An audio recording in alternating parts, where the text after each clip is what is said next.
اب ابراہیم علیہ السلام جس دور میں پیدا ہوئے وہ ایک بہت بڑے ظالم، جابر اور خدائی کے دعوے دار بادشاہ کا دور تھا، جس کا نام دنیا نمرود بن کنعان سے جانتی ہے۔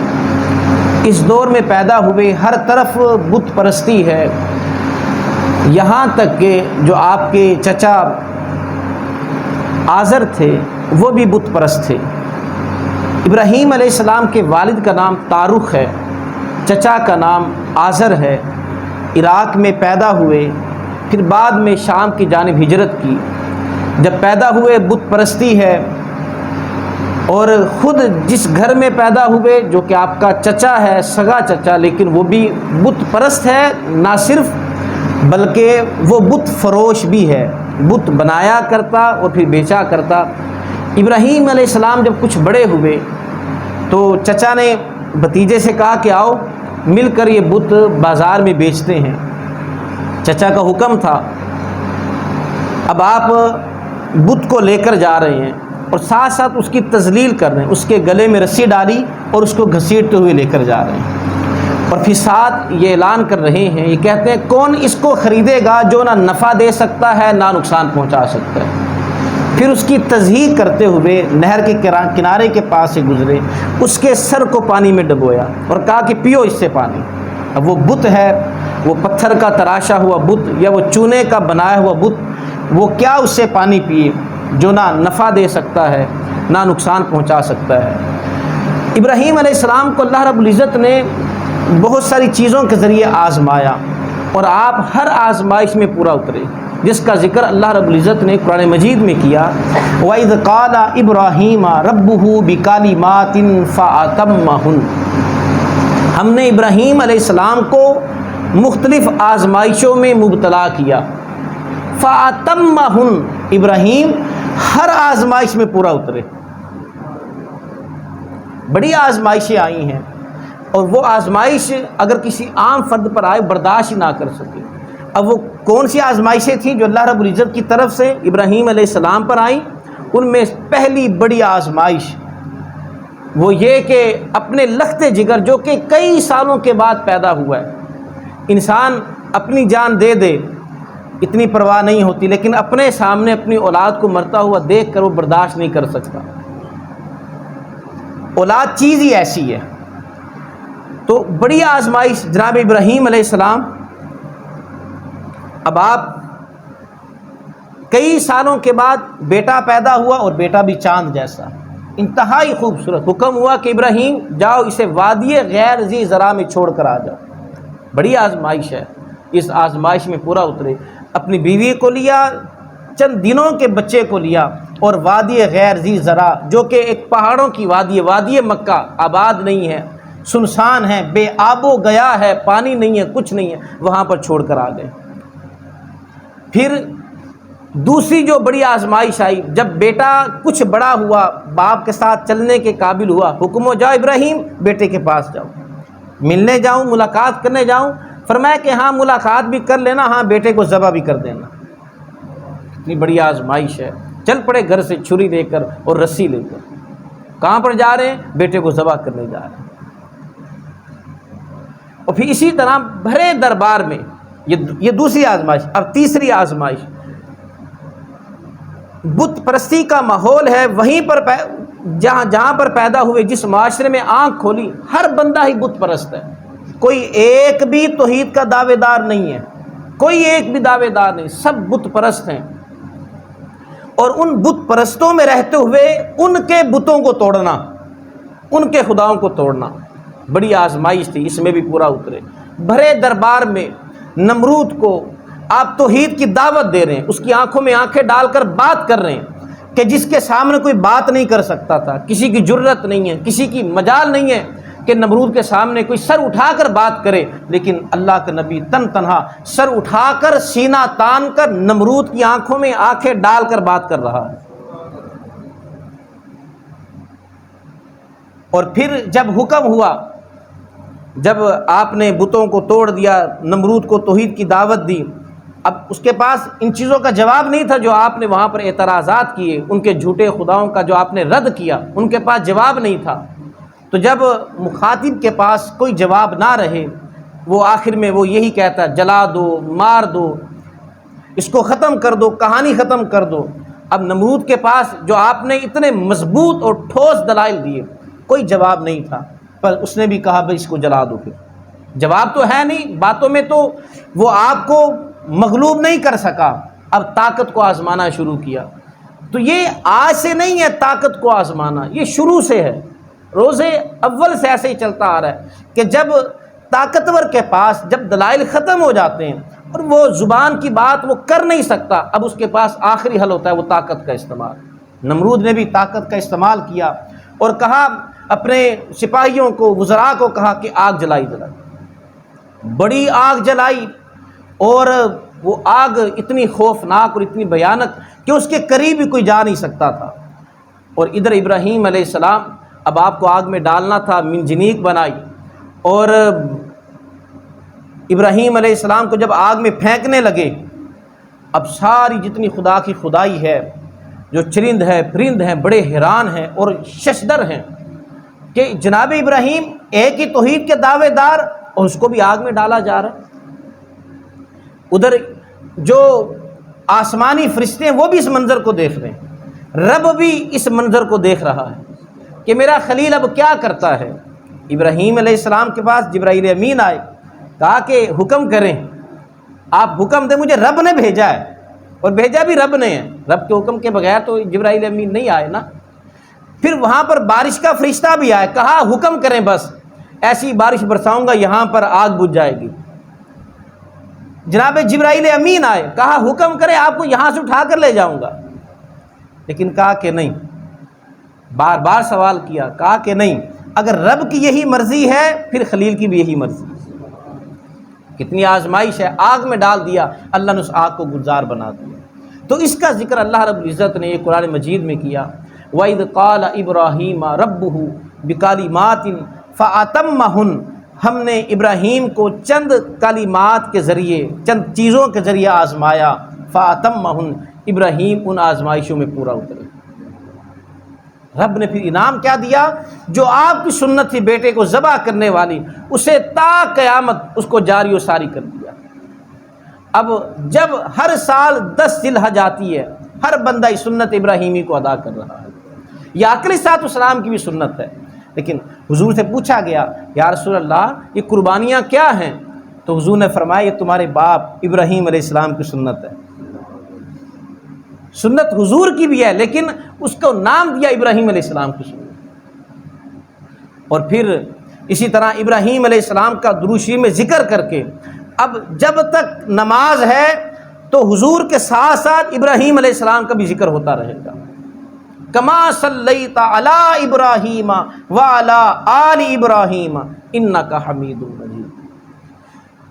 اللہ رب العزت نے ابراہیم علیہ السلام کا ذکر مختلف جگہوں پر کیا، پہلے پارے کے آخر میں کیا، اور پھر اسی طرح تیسرے پارے میں کیا، سورہ انبیاء میں کیا، سورہ ابراہیم میں کیا، اور سورہ صافات میں کیا۔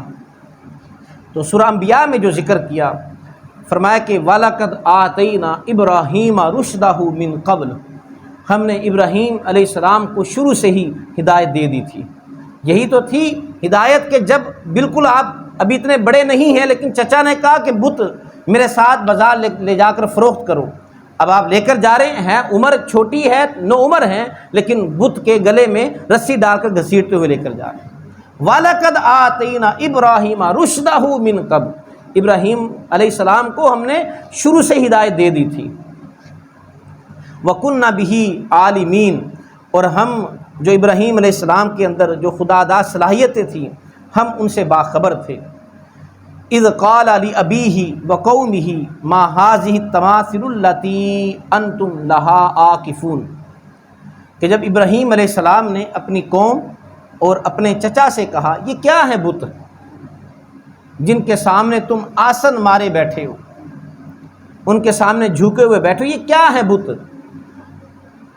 تو اب جواب میں قوم نے کہا قالوا وجدنا آباءنا لها عابدین، اب بتوں کی، اب ابراہیم علیہ السلام جو سوال یہ کیا یہ بت کیا ہیں، اب اس کا جواب تو یہ تھا بتوں کی اصلیت بتاتے، یہ بت یہ ہیں، فلاں ہیں، فلاں ہیں، لیکن ان کے پاس ایسی کوئی دلیل نہیں تھی۔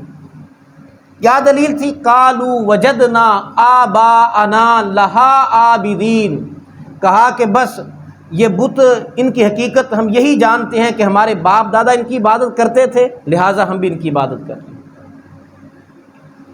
اصل اس کی حقیقت کیا ہے ان کو بھی نہیں پتا تھا۔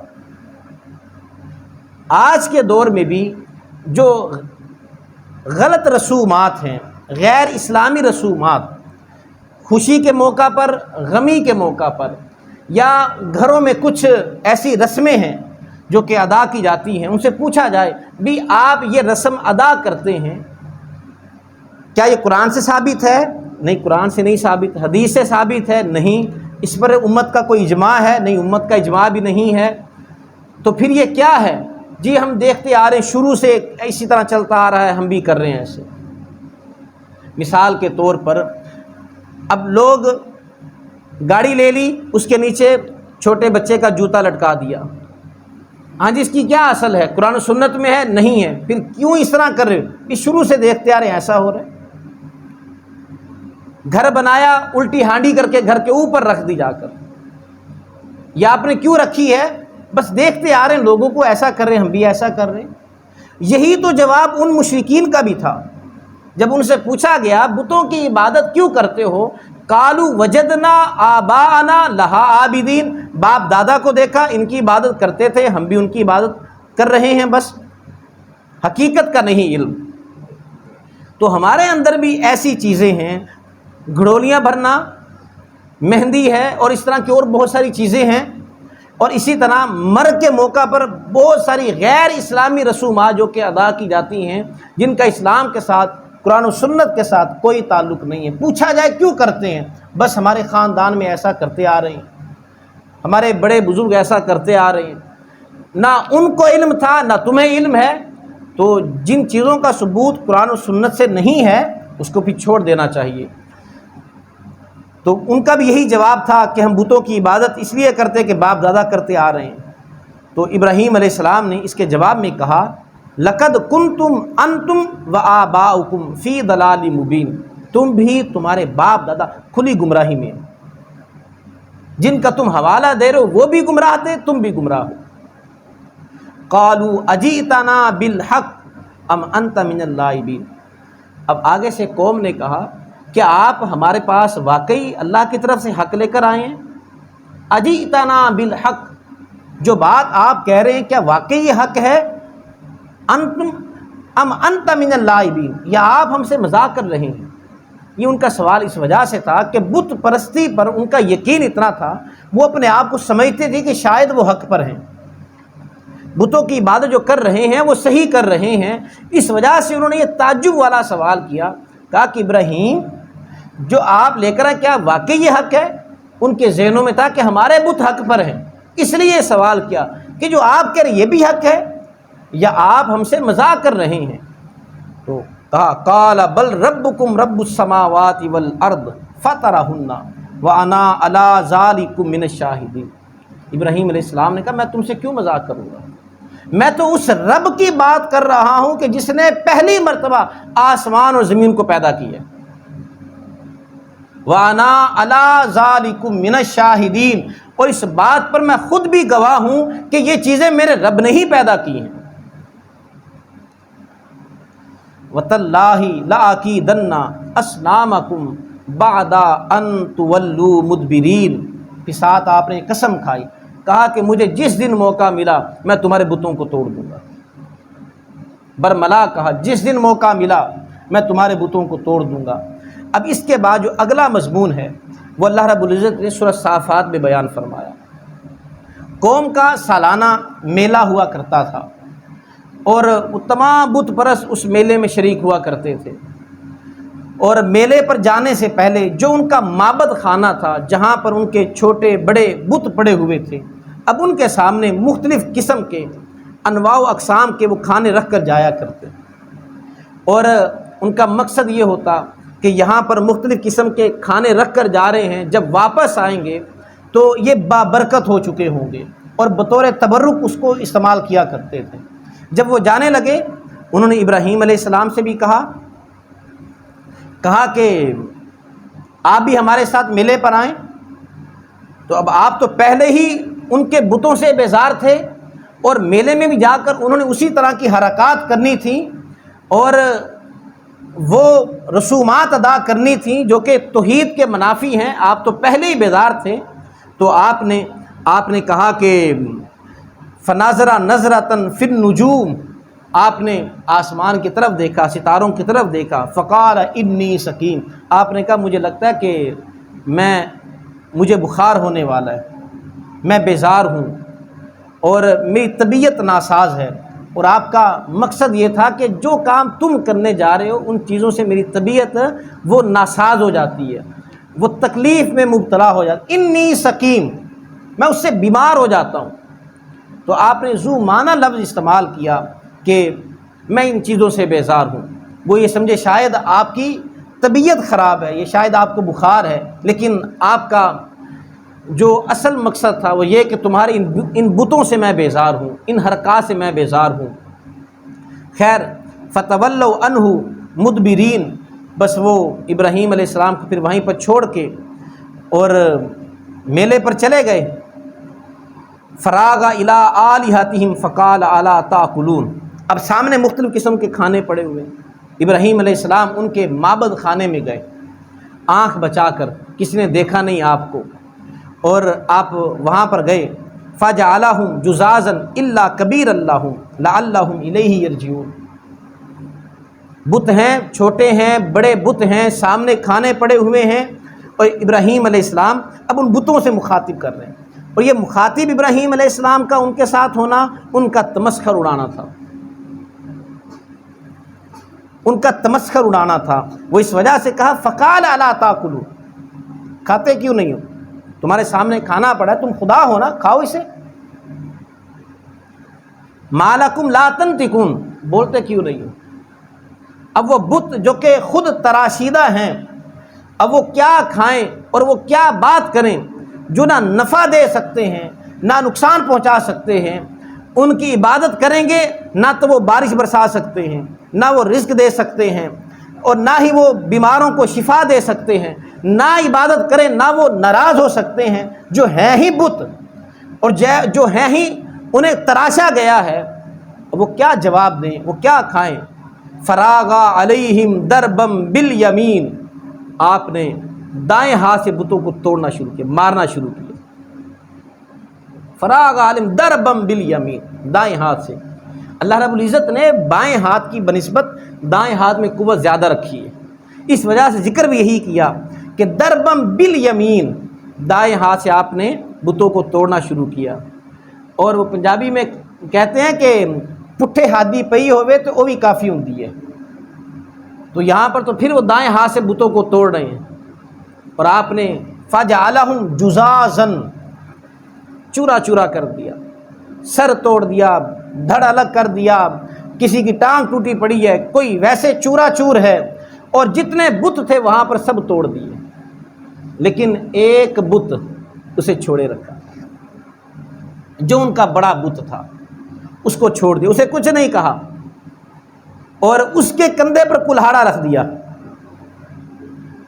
اب یہ اس کو چھوڑنا اس وجہ سے تھا تاکہ جب وہ مجھ سے پوچھیں گے، بات کریں گے، تو پھر اب اسی کے ذریعے ان کو زیر کیا جائے۔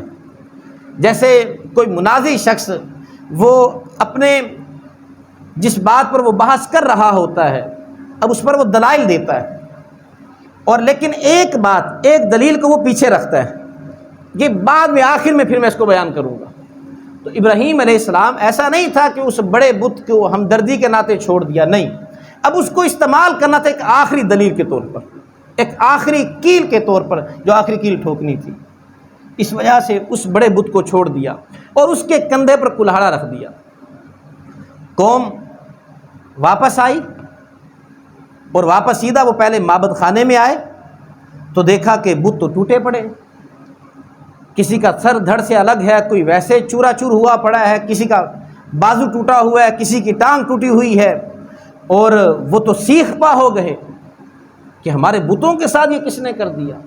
قالوا من فعل هذا بآلهتنا، وہ چیخ اٹھے، کہا یہ ہمارے خداؤں کے ساتھ کس نے کیا ہے؟ جس نے کیا انہ لمن الظالمین، وہ بڑا ظالم ہے جس نے ہمارے خداؤں کے ساتھ یہ کچھ کیا ہے۔ تو ان میں سے کسی نے کہا قالوا سمعنا فتى یذکرہم یقال لہ ابراہیم، کسی نے کہا کہ میں نے ہمارے ان بتوں کو ابراہیم علیہ السلام کی زبانی برا بھلا کہتے ہوئے سنا ہے۔ اگر کوئی اس قوم میں ہمارے بتوں کا کوئی برا چاہتا ہے وہ ابراہیم ہے، ان سے جا کر پتہ کریں کہ انہوں نے تو نہیں ایسا کیا۔ قالوا سمعنا فتى یذکرہم یقال لہ ابراہیم قالوا فأتوا به علی اعین الناس لعلہم یشہدون، اب لوگوں نے کہا کہ چلو ابراہیم علیہ السلام کو لے کر آئیں، ان سے گواہی لیتے ہیں کہ واقعی انہوں نے کیا ہے۔ اب ابراہیم علیہ السلام کو لے آئے، اب دائیں بائیں آگے پیچھے سارے بت پرست ہیں، سارے مشرک ہیں۔ اب انہوں نے کہا قالوا اانت فعلت ھذا بآلہتنا یا ابراہیم، ابراہیم جو ہمارے یہ بت ٹوٹے پڑے ہیں کیا آپ نے سارا کچھ کیا ہے؟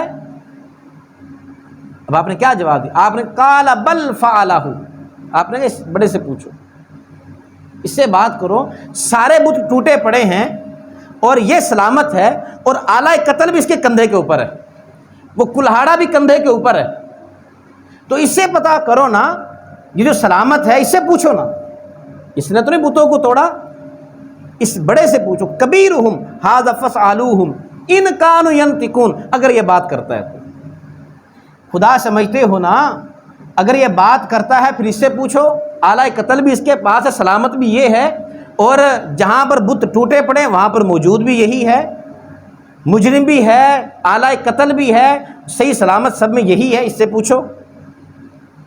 اپنی نفی نہیں کی کہ میں نے یہ نہیں کیا، یہ جھوٹ ہو جاتا، یہ بھی نہیں کہا، یہ کہا اس بڑے سے پوچھو۔ ان کانوا ینطقون، اگر یہ بات کرتا ہے، فرجعوا الی انفسہم، اب یہ بات جو ہر انسان کے ساتھ اس کا تعلق ہے، فرجعوا الی انفسہم، اب وہ اپنی ہی جی میں لوٹے، یعنی انہوں نے غور و فکر کرنا شروع کیا، یہ تو بات ہی نہیں کر سکتا، جس کو ہم خدا مانتے ہیں یہ تو بات ہی نہیں کر سکتا۔ یہ وہ اندر ضمیر کی آواز تھی، جو ہر بندے کے اندر یہ ضمیر کی آواز ہوتی ہے، اور یہ ضمیر بندے کو اندر سے ٹٹولتا ہے، اس کو کچوکے لگاتا ہے جب انسان کوئی غلط کام کرے۔ آقا علیہ الصلوۃ والسلام نے ارشاد فرمایا کہ نیکی حسن خلق کا نام ہے، اور برائی یہ ہے جو تیرے دل میں کھٹکے۔ یہ ضمیر جب بھی انسان کوئی برا کام کرے، یہ اندر سے انسان کو کچوکے ضرور لگاتا ہے کہ کام تو غلط کر رہا ہے۔ فراجعوا الی انفسہم، جب ابراہیم علیہ السلام نے کہا نا یہ بڑے بت سے پوچھو، تو جی میں اپنے اندر سوچنے لگے اس سے کیا پوچھیں، تو بات ہی نہیں کر سکتا۔ فقالوا انکم انتم الظالمون، اور پھر جی میں اپنے آپ سے کہنے لگے، زمین نے جو پکارا تھا، زمین نے وہ دستک دی تھی، اپنے جی میں اب وہ کہنے لگے، جیسے ضمیر کہنے لگا کہ تو بڑا ظالم ہے کہ جو نہ نفع دے سکتا ہے نہ نقصان پہنچا سکتا ہے، جو بات نہیں کر سکتا، جو اپنی حفاظت نہیں کر سکتا، جو یہ نہیں بتا سکتا اس پر ظلم کس نے کیا ہے، تم اس کی عبادت کرتے ہو۔ یہ ضمیر کی آواز تھی، لیکن ثم نکسوا علی رؤوسہم، اب وہ سب کے سب انہوں نے سب نے سر جھکا لیے کہ بات تو ابراہیم کی ٹھیک ہے، جو کہہ رہے ہیں کہ اس بڑے بت سے پوچھو، اگر یہ بات کرتا ہے، سروں کو جھکا لیا اور کہنے لگے بات تو ابراہیم کی ٹھیک ہے، لیکن اب شرمندگی کے ساتھ، لجاجت بھرے لہجے میں اور شرمساری کے ساتھ اور آواز میں کپکپاہٹ ہے۔ یہ وہ لوگ ہیں جو پہلے جو کہہ رہے تھے کس نے کیا ہمارے بتوں کے ساتھ، جن کی آواز میں للکار تھی، جس میں چیخو پکار تھی، آواز میں للکار ہے، جرت ہے، اور بڑی بہادری کے ساتھ وہ للکار رہے تھے ہمارے بتوں کے ساتھ یہ کس نے کیا۔ لوگ وہی ہیں، لیکن دلائل ابراہیم علیہ السلام کتنے مضبوط تھے۔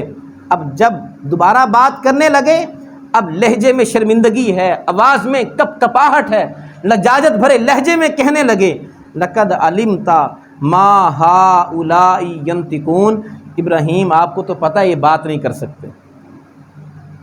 بس اسی انتظار میں تو تھے، آپ ان کے منہ سے کہلوانا چاہتے تھے، یہ اپنے منہ سے کہیں، یہ تو بات ہی نہیں کر سکتے، یہ تو بول نہیں سکتے، یہ تو اپنی حفاظت نہیں کر سکتے، ان کے منہ سے کہلوانا تھا۔ اور جب انہوں نے کہہ دیا قال افتعبدون من دون اللہ ما لا ينفعکم شیئا ولا یضرکم، اب یہاں پہ ابراہیم علیہ السلام نے چوٹ کی، کہا جب خود مانتے ہو یہ بات نہیں کر سکتے، خود مانتے ہو یہ نفع نہیں دے سکتے، خود مانتے ہو اپنی حفاظت نہیں کر سکتے، مانتے ہو یہ اپنی جگہ سے ہل نہیں سکتے، پھر بھی تم اللہ کو چھوڑ کر ان کی عبادت کر رہے ہو۔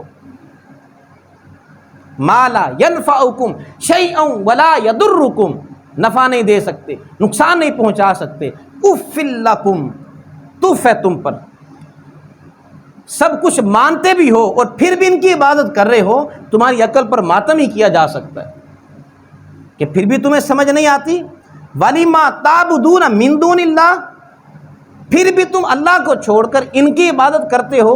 افلا تاکلون، کھوپڑی میں عقل نہیں ہے؟ اللہ نے اتنا بڑا سر عطا کیا، اس میں جو اللہ نے عقل عطا کی اس کو استعمال نہیں کر سکتے؟ تمہیں سمجھ نہیں آتی؟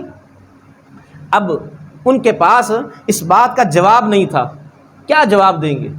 خود ہی تو اپنے منہوں سے اقرار کر چکے ہیں، اب جواب ان کے پاس ہے نہیں۔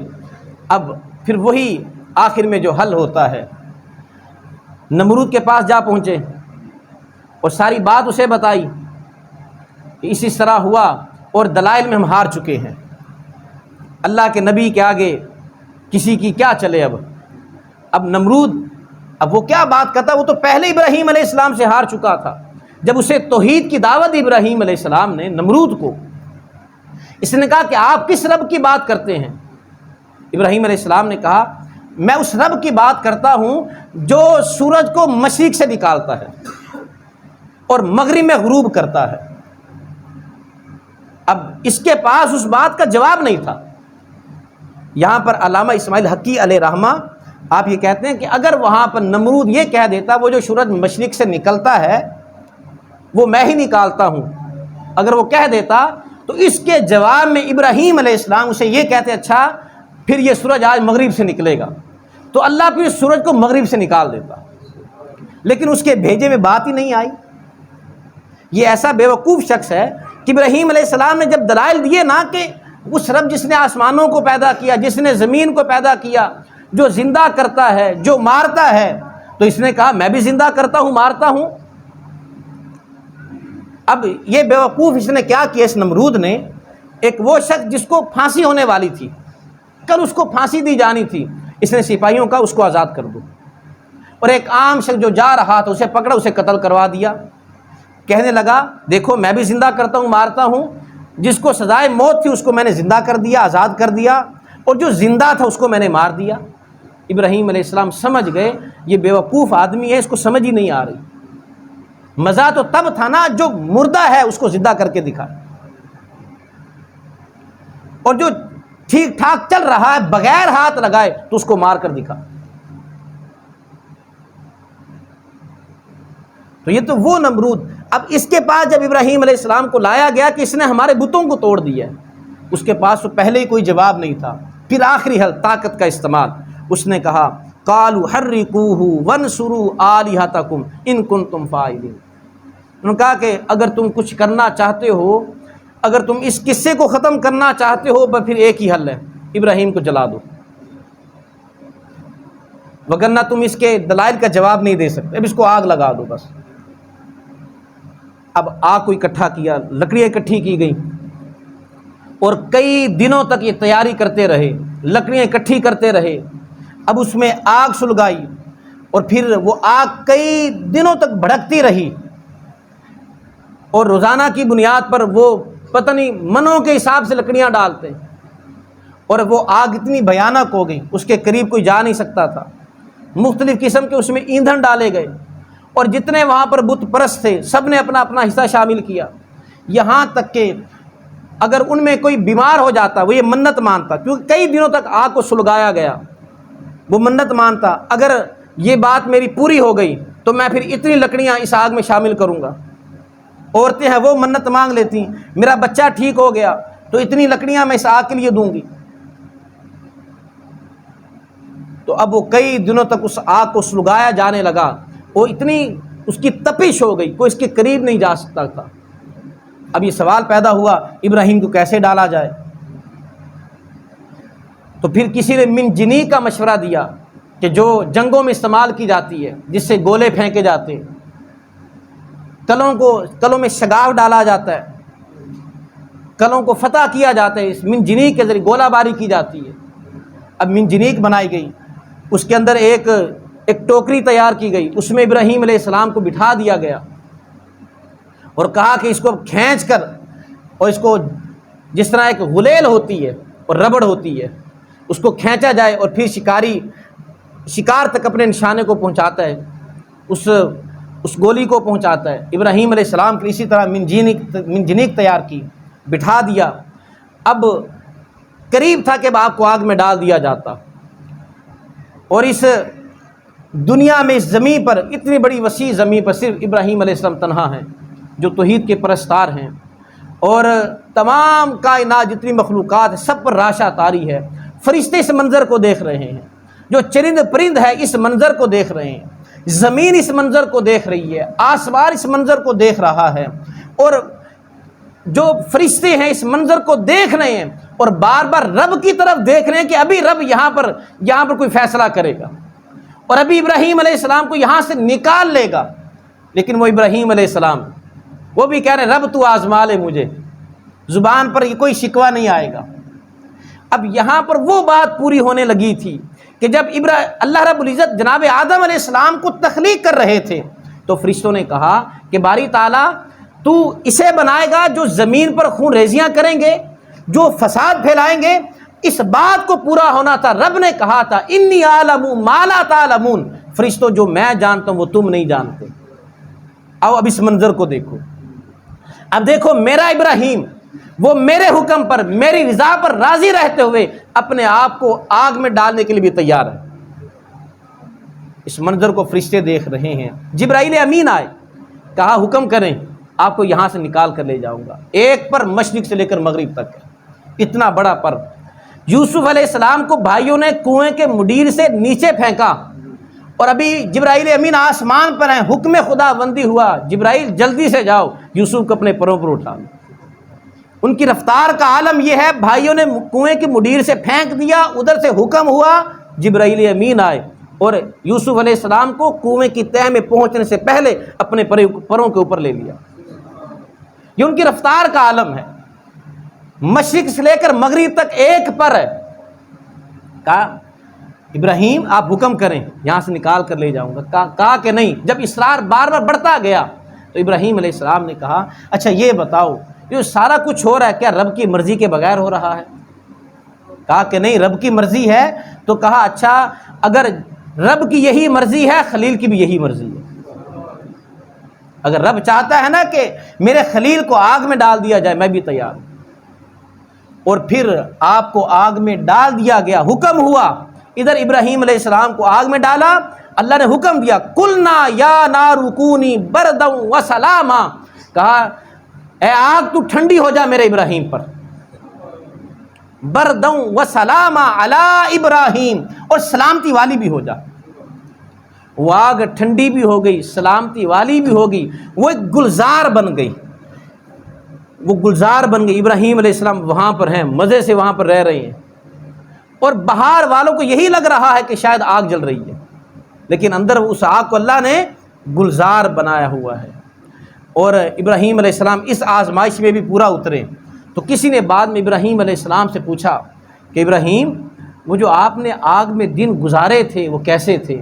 تو ابراہیم علیہ السلام کہنے لگے زندگی میں جو میرے حسین ترین لمحات گزرے ہیں وہ آگ میں گزرے، اس آگ میں گزرے۔ اور پھر اسی طرح جب پھر آپ یہاں سے شام کی طرف چلے گئے، کئی سال تو اولاد نہ ہوئی، پھر اللہ رب العزت نے چاند سا بیٹا جناب اسماعیل علیہ السلام عطا کیا، اور جب اسماعیل علیہ السلام پیدا ہوئے حکم ہوا اب اس کو وادی غیر ذی زرع میں چھوڑ کر آ جاؤ. وادی غیر ذی زرع میں چھوڑ کر آ گئے. اب صبح سحری کا وقت ہے، وہ وادی مکہ ہے، پہاڑوں کی وادی ہے، کوئی وہاں پر انسان نہیں، کوئی وہاں پر جانور نہیں، کوئی پانی کا اہتمام نہیں. اب صبح سحری کے وقت بیوی کو اور بیٹے کو، جو چند دن کا بیٹا ہے، اسے چھوڑ کر واپس آ رہے ہیں. حضرت ہاجرہ سلام اللہ علیہا آپ نے دامن پکڑ لیا. آپ اس وادی میں ہمیں چھوڑ کر کہاں پر جا رہے ہیں؟ خاموش ہیں لیکن آنکھوں سے آنسو جاری ہیں. بڑھاپے کی اولاد ہو اور وہ وہی آسرا ہے، وہی اولاد ہے، اور پھر اس کے ساتھ جدائی کا حکم دے دیا جائے. آزمائش تو ہے نا باپ کے لیے. آنکھوں سے آنسو ہیں لیکن زبان سے کچھ نہیں کہہ رہے. حضرت ہاجرہ نے پھر سوال کیا آپ ہمیں کہاں پر چھوڑ کر جا رہے ہیں؟ کہیں ہم ضائع نہ ہو جائیں. خاموش ہیں. تیسری مرتبہ پھر سوال کیا. ابراہیم علیہ السلام خاموش ہیں. اب اس نیک طینت خاتون نے پھر خود کہا کیا یہ اللہ کا حکم ہے؟ سر کے اشارے سے کہا ہاں اللہ کا حکم ہے، اللہ کا حکم ہے. تو بس پھر کیا تھا؟ ہاجرہ سلام اللہ علیہ نے کہا اچھا اللہ کا حکم ہے. پہلے جو پریشان تھیں اب اطمینان آ گیا، اب اطمینان آ گیا، وہ پریشانی کی کیفیت ختم ہوگی. کہا اچھا اللہ کا حکم ہے پھر آپ جائیں، پھر آپ جائیں، اب کوئی پرواہ نہیں، اللہ ہمیں ضائع نہیں کرے گا، میں اللہ کے اس فیصلے پر راضی ہوں. تو پھر اللہ رب العزت نے بھی اس کا انعام کیا دیا؟ وہ ہاجرہ سلام اللہ علیہ پانی کی تلاش میں صفا مروہ پر دوڑی تھی، اب تا قیامت اسے اپنی نشانیوں میں سے ایک نشانی قرار دے دیا. ان صفا والمروہ من شعائر اللہ، اللہ کی نشانیوں میں سے ایک نشانی ہے صفا مروہ. اور پھر جناب اسماعیل علیہ السلام کی ایڑیوں کی جگہ سے چشمے کو جاری کر دیا. اب وہاں پر چشمہ جاری ہو، ساری آب زمزم ہے، اور وہ ایسا چشمہ جس کا پانی خشک نہیں ہوتا، اور روزانہ کے حساب سے پتہ نہیں کتنے کیوسک اس میں سے پانی نکالا جاتا ہے، لیکن پھر وہ کم نہیں ہوتا.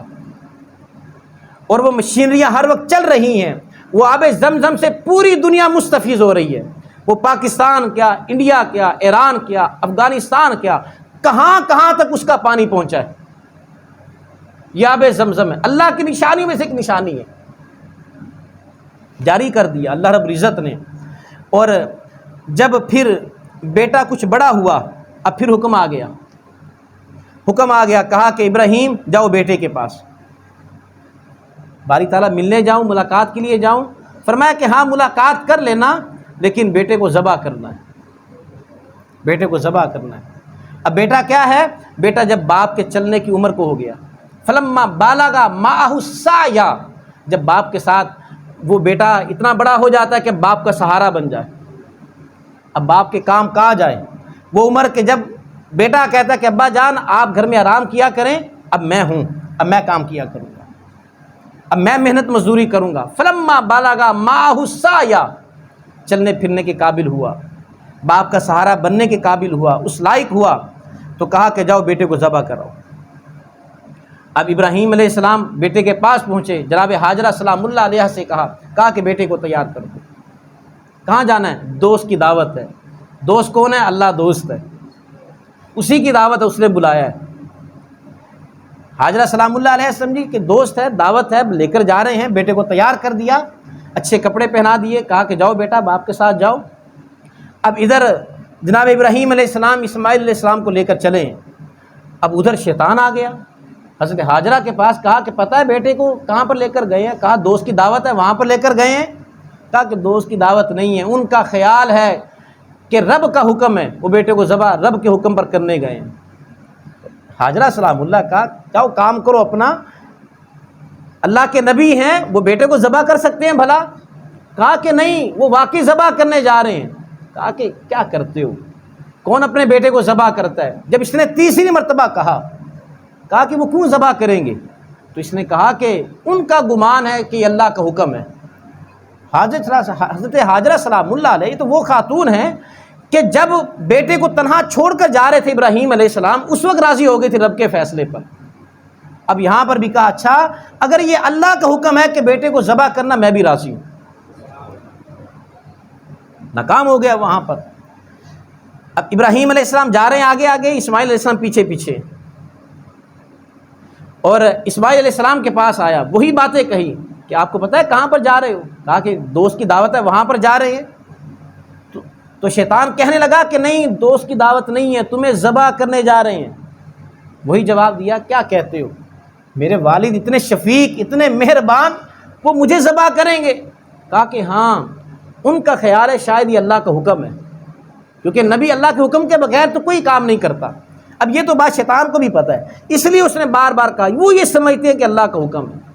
تو اسماعیل علیہ السلام کا بھی یہی جواب تھا، کہا اگر اللہ کا حکم ہے، یہ تو اسماعیل کی ایک جان ہے، اگر 100 جانیں بھی ہوتی اللہ کے حکم پر قربان کر دیتا۔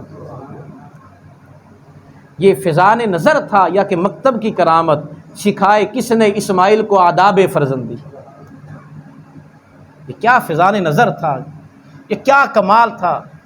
انسان کو پتہ چلے کہ 1 گھنٹے کے بعد تمہاری موت ہونے والی ہے، وہ 1 گھنٹہ اس کے اوپر کیسے بیتے گا، وہ ہر جتن کرے گا میں بچ جاؤں کسی طریقے سے۔ اس کو کہہ دیا جائے، وہ میں جن کو سزائے موت ہو چکی تھی ان کا فیصلہ لکھا جا چکا تھا کہ اتنے دنوں کے بعد تمہیں پھانسی ہو جانی ہے، ان کے ساتھ جو لوگ اور بھی قیدی تھے، وہ کوئی انٹرویو ان کا لینے گیا تو اس نے سوال کیا، کہا کہ جب کسی کو سزائے موت ہو جاتی ہے پھر اس کی کیا کیفیت ہوتی ہے؟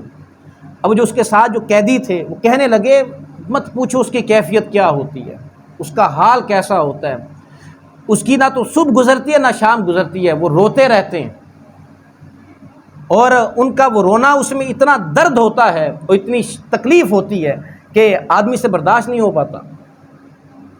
تو انسان کو پتہ چل جائے کہ 1 گھنٹے کے بعد تمہاری موت ہونی ہے، تمہیں ذبح کر دینا ہے، اپنے اوپر تصور کر کے دیکھ لو تو کیا کیفیت ہوگی۔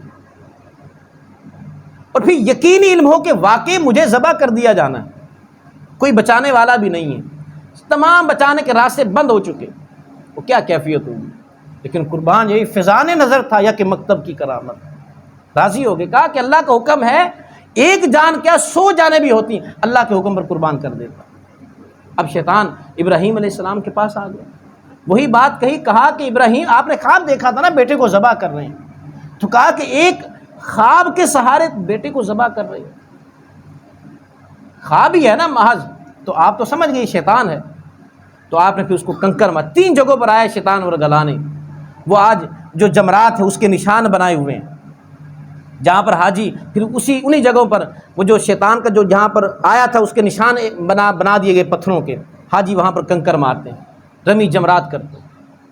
آپ سمجھ گئے تو یہ تو شیطان ہے، آپ نے کنکر اٹھائے اور کنکر مارے پھر اسے۔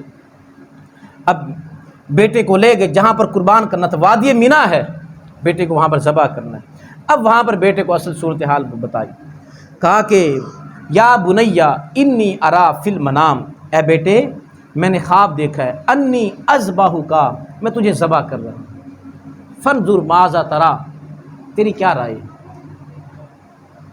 آپ سے کوئی کہے ہاں بھی تمہیں ذبح کرنا ہے، بتا تیری کیا رائے، کیا رائے ہوگی؟ بھاگیں گے وہاں سے؟ میں نے خواب دیکھا ہے، میں تمہیں ذبح کر رہا ہوں۔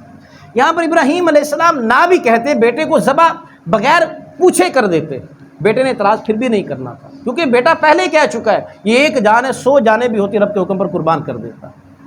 لیکن آپ اس نیکی میں، اس کار خیر میں اسماعیل علیہ السلام کو بھی شامل کرنا چاہتے تھے۔ یا بنیا انی ارا فی المنام انی اذبحک، میں تجھے ذبح کر رہا ہوں، فانظر ماذا تری، تو بتا تیری کیا رائے۔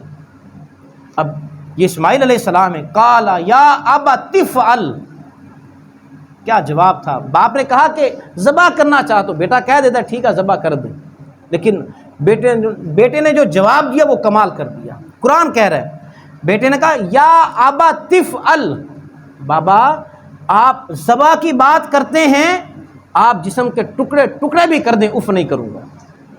ما تؤمر، جو آپ کو حکم دیا گیا آپ کر گزریے، ستجدونی انشاء اللہ من الصابرین، اگر اللہ نے چاہا آپ مجھے صبر کرنے والوں میں سے پائیں گے۔ بیٹے کو لٹا دیا، رسی سپاس تھی، بیٹے کو باندھ دیا کہ کہیں حکم خدا بندی کی ادائیگی میں کوئی کوتاہی نہ ہو جائے۔ بیٹے کو لٹا دیا، آنکھوں پر پٹی باندھ لی اور بیٹے کو ذبح کرنے لگتے ہیں۔ اسماعیل علیہ السلام کہتے ہیں ابا جانے کو رک جائیں، حیران ہو گئے کیا ہوا، ارادہ بدل گیا ہے؟ کہا کہ نہیں، رسیاں کھول دیں، آپ نے رسیاں باندھی کھول دیں۔ آپ ذبح کر دیں تڑپوں گا نہیں، تاکہ کل کوئی یہ نہ کہے کہ بیٹا ذبح ہونا نہیں چاہتا تھا، باپ نے زبردستی باندھ کر ذبح کر دیا، وہ اعتراض بھی ختم کر دیا۔ کرتے ہیں نا مستشرقین یہ اعتراض کہ بس اتنے جانوروں کو ذبح کرنا اور اتنا پیسوں کا ضیاع، حالانکہ پیسوں کا ضیاع نہیں ہے۔ جو جانور ذبح ہوتے ہیں، جو جتنے کسان ہیں، جو جتنے فارم ہیں، وہاں سے جانور آتے ہیں، منڈیوں میں لائے جاتے ہیں، جن گاڑیوں پر لائے جاتے ہیں ان کی دہاڑی بنتی ہے، جو مزدور انہیں لادتے ہیں اتارتے ہیں ان کی دہاڑی بنتی ہے، جنہوں نے سارا سال محنت کی، پالا پوسا، بیچ رہے ہیں ان کو پیسے مل رہے ہیں، جو لوگ آگے خرید رہے ہیں اب وہ گوشت لوگوں میں، غریبوں میں، رشتہ داروں میں، ہمسایوں میں تقسیم کرتے ہیں، جو سارا سال گوشت نہیں کھا سکتے وہ بھی گوشت کھا لیتے ہیں۔ یہ نفع ہے یا نقصان ہے؟ ان چند دنوں میں 10 دنوں میں کھربوں روپے کا کاروبار ہوتا ہے اور پیسہ سرکولیٹ ہوتا ہے، اور معیشت کا فائدہ اسی میں کہ پیسہ سرکولیٹ ہوتا رہے، جو پیسہ سرکل ہوتا ہے۔ یہ تعصب کی پٹی باندھ کر کہہ دے تو کہہ دیں یہ اتنا جانوں کو ذبح کرنا، خون بہانا، یہ کون سی عبادت ہے، کون سی نیکی ہے؟ جہاں پر بہت ساری اس کی حکمتیں ہیں وہاں پر معیشت کی بہتری کی بھی حکمت ہے اس میں۔ تو بیٹے نے کہا کہ آپ ذبح کر دیں، آپ مجھے صبر کرنے والوں میں سے پائیں گے۔ فلما اسلما وتلہ للجبین، رسیاں کھول دیں، بیٹے کو پیشانی کے بل لٹا دیا اور گردن کو تھوڑا سا موڑ دیا۔ پیشانی کے بل لیٹا ہے، گردن تھوڑی سی موڑ دی، اور گردن ایسی ہے جو کہ نرم و نازک ہے، اور چھری رکھ کر پوری قوت کے ساتھ چلائی۔ آنکھیں کھولی، دیکھا کہ بیٹا تو ویسے ہی ہے، ذبح نہیں ہوا پڑا۔ پریشان ہوئے، کہیں پر کوئی کوتاہی تو نہیں ہوگی کہ اللہ نے قربانی قبول نہ کی ہو۔ اللہ سے توبہ استغفار کی اور پھر دوبارہ بیٹے کو ذبح کرنے کی کوشش کی، دوسری مرتبہ بیٹا پھر ذبح نہ ہوا۔ جو ہاتھ میں چھری تھی پتھر پر مارتے ہیں پھینک کر، اور کہتے ہیں ما فعل سکین، اے چھری تجھے کیا ہو گیا، تو کاٹتی نہیں ہے۔ وہ بھی زبان حال سے کہہ رہی ہوگی کہ خلیل کہتا ہے کہ کاٹ، لیکن جلیل کہتا ہے خبردار جو تو نے کاٹا، خبردار جو تو نے میرے اسماعیل کی گردن کو تو نے خراش بھی لگائی۔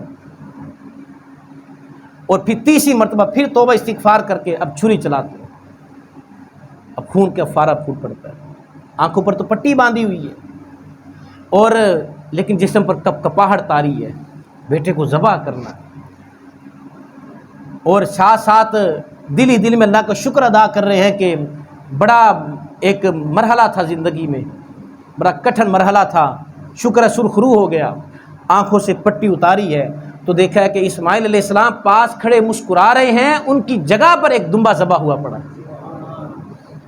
بے ساختہ کا اللہ اکبر اللہ اکبر۔ اسماعیل علیہ السلام ساتھ کھڑے تھے، لا الہ الا اللہ واللہ اکبر اللہ اکبر، اور جبرائیل امین پاس کھڑے جو دمبا لے کر آئے تھے جنت سے، ان کا اللہ اکبر وللہ الحمد۔ یہ جو ہم ایام تشریق میں تکبیرات پڑھتے ہیں یہ سنت ہے، اور ساتھ دمبا کھڑا جو کہ جنت سے لایا گیا تھا، اور اللہ رب العزت نے وہیں پر پھر یہ خوشخبری سنائی جناب ابراہیم علیہ السلام کو، وَنَادَيْنَاهُ أَيْ يَا إِبْرَاهِيمُ، ہم نے اسی وقت ابراہیم کو ندا دی، ابراہیم سے کہا قد صدقت الرؤیا انا كذلك نجزی المحسنین، ابراہیم تو نے اپنا خواب سچ کر دکھایا، ہم احسان کرنے والوں کو اسی طرح کا اچھا بدلہ دیا کرتے ہیں، جو کہ ہم نے دمبا بھیجا اسی طرح کا اچھا بدلہ دیا کرتے ہیں۔ اور رب خود کہہ رہا ہے اِنَّا هَذَا لَهُوَ الْبَلَاءُ الْمُبِينُ، ابراہیم یہ واقعی بڑی آزمائش تھی، جس آزمائش کو رب بھی کہہ رہا بڑی آزمائش ہے، اندازہ کرو کتنی بڑی آزمائش ہوگی۔ اِنَّا هَذَا لَهُوَ الْبَلَاءُ الْمُبِينُ وَفَدَيْنَاهُ بِذِبْحٍ عَظِيمٍ، اور فدیے کے طور پر ہم نے ایک اور ذبح عظیم کو بھیج دیا۔ وَتَرَكْنَا عَلَيْهِ فِي الْآخِرِينَ، اور اس کو بعد والوں کے لیے ہم نے تمہاری سنت قرار دے دیا۔ اب حضور نے فرمایا کہ جو شخص طاقت رکھنے کے باوجود قربانی نہیں کرتا وہ ہماری عیدگاہ کی جانب نہ آئے، وہ ہماری عیدگاہ کی جانب نہ آئے، نماز پڑھنے نہ آئے، جو طاقت کے باوجود قربانی نہیں کرتا۔ اگر حکم ہوتا کہ ہر سال تم بھی اپنے بیٹوں کو ذبح کرو اللہ کا کتنا کرم ہے، اس نے بیٹوں کا حکم نہیں دیا، کہا جانور ذبح کرو۔ ابھی دیکھیے کیسی نیکی ہے، جانور کو ذبح کرتے ہیں، ذبح کر دیا، کھال مدارس والے لے جاتے ہیں، گوشت انسان خود کھا جاتا ہے، لیکن حضور نے کیا فرمایا، جو تم جانور خرید کر آتے ہو اس کی کھریاں، اس کے بال، اس کے سینگ، اس کا ہر، اس کے بدلے تمہیں نیکی عطا کی جاتی ہے۔ کیسا کریم رب ہے، استعمال کھال کو خود کر رہے ہیں، گوشت خود استعمال کر رہے ہیں، اس کے سینگ، اس کی کھریاں، وہ سب کچھ اپنے استعمال میں لے کر آ رہے ہیں، کھا بھی خود رہے ہیں، لیکن اللہ کیا کہہ رہا ہے، تمہیں نیکی دوں گا، ہر بال کے بدلے میں تمہیں نیکی دوں گا۔ یہ کیسا کریم رب ہے۔ تو اس لیے تمام عالم اسلام اس موقع پر 10 ذی الحجہ کو جناب ابراہیم علیہ السلام کی اس سنت کو زندہ و تابندہ رکھنے کے لیے قربانیاں کیا کرتے ہیں۔ تو جو شخص صاحب وسعت ہے اسے چاہیے وہ لازمی قربانی کرے۔ صاحب وسعت کون ہے؟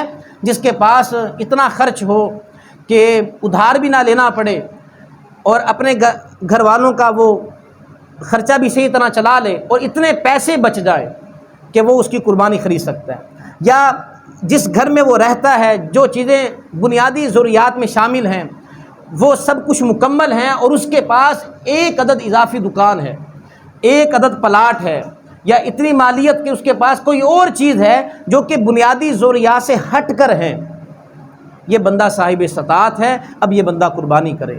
حضور نے فرمایا نہیں قربانی کرتا ہماری عیدگاہ کی جانب نہ آئے۔ قربانی کا خون زمین پر گرنے سے پہلے اللہ کی بارگاہ میں پہنچ جاتا ہے، اللہ کی بارگاہ میں پہنچ جاتا ہے۔ تو لہٰذا خوش دلی کے ساتھ قربانیاں کریں۔ اور